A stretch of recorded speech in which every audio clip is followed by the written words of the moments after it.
Welcome to the tutorial on modal mixture. So modal mixture is a fairly easy idea. You simply borrow the tones from the parallel minor or major. By far the most common is the incorporation of minor mode into a major scale. So we have C major scale, do, re, mi, fa, sol, la, si, do. The three pitches that are altered when you create the minor or borrow from the minor mode is scale degrees 3, 6, and 7, me, lay, and te. And of course that affects all the various chords. So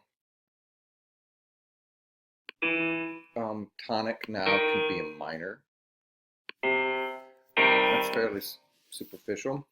You can also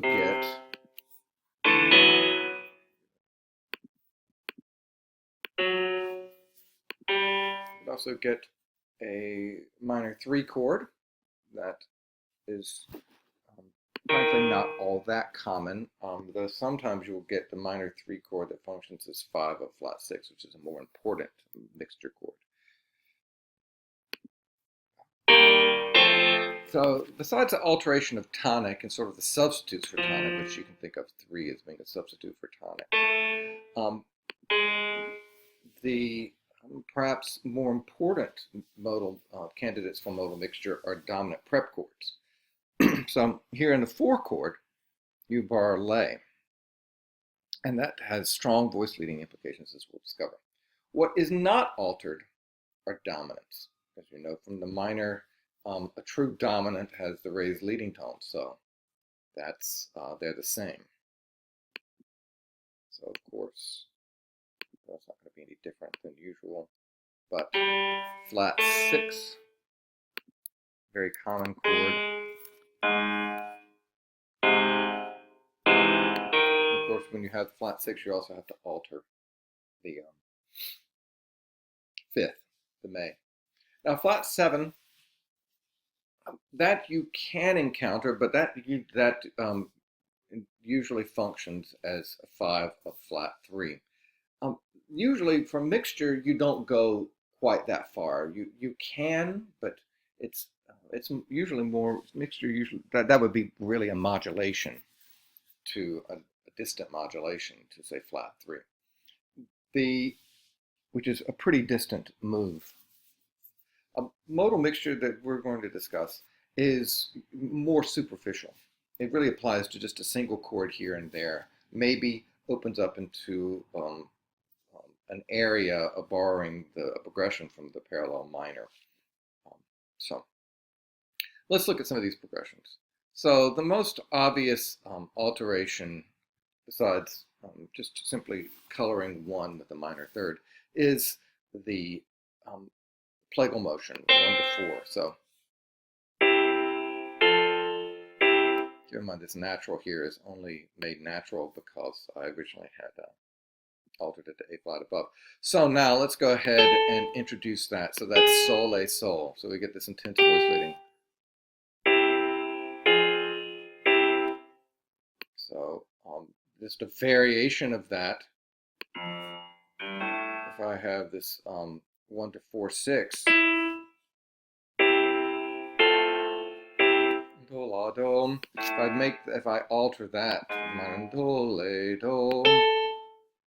And then I want an even more interesting motion where I can make that flat 6. So we have, here's how you show them, by the way. So I have 4 with the flat third here. So when you have the flat to the right of the Roman numeral, that refers to the flatted third above the bass. When you have the flat to the left of the Roman numeral, that means that the root itself has been lowered. Flat 6. Let's listen to that.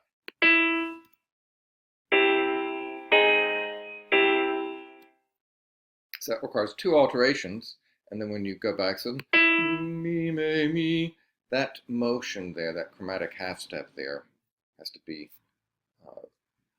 shifted back when you go to 1. So again, these function as chromatic upper neighbors.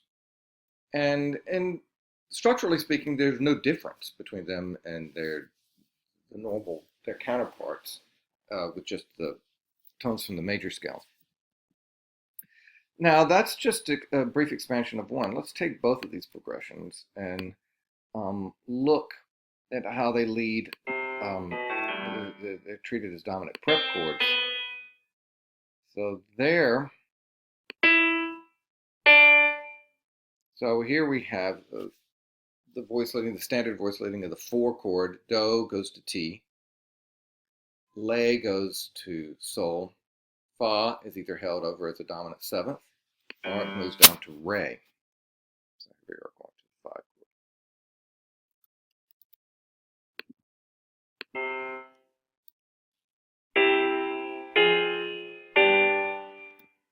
So now let's, and of course, you can have all varieties of dominant preps. You can have the 2/6. When you have the 2/6, what you usually have in addition to it is a 2/6/5. That's actually a little more common. So you hold the Do, Do, T. So here, it's 2/6/5. Very simple voice leading. So when you see that, you got the 2, 6, and 5, but then also minor third.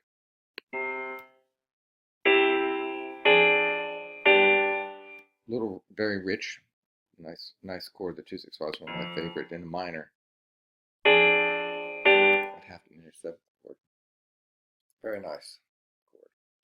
All right, so the flat 6 here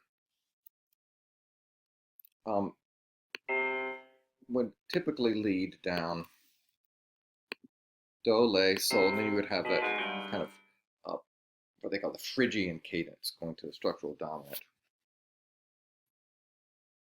Now that you would not go from flat 6 to 5. That's just going to have parallels all over the place.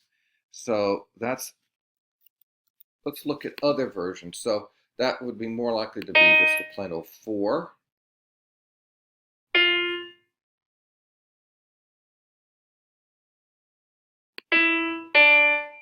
That's the 4/6, that is.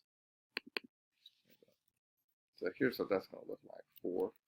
Actually, you just put 4/6. You don't really need, the bass itself takes care of. You don't need to do anything to the figures. Whoops. You cannot have the doubled lay. That's going to have, if you double lay, you're going to have parallel parallel octaves almost every time, because the overwhelming tendency is for lay to go to the Sol. So here we double the root, Fa.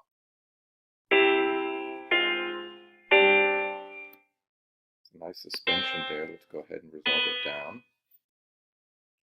Now, as common, maybe even more common with the minor when you use a mixture, is to go to 2/4/3.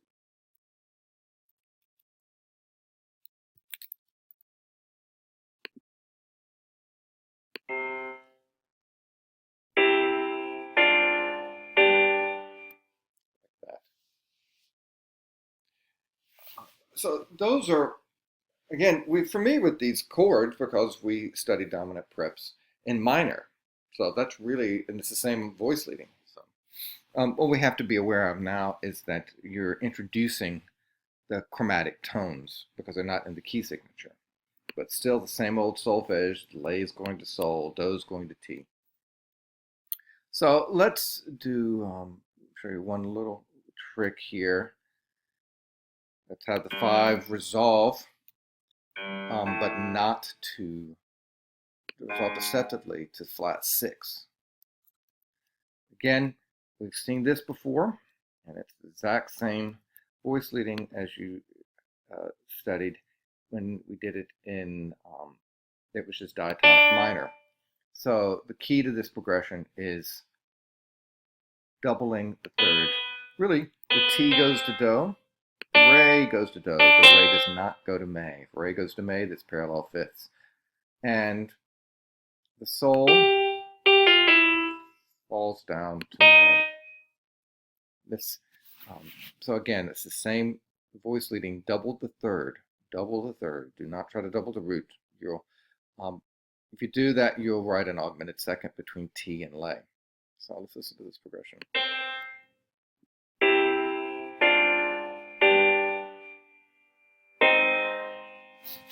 So that's our fairly brief introduction to a pretty straightforward unit on modal mixture.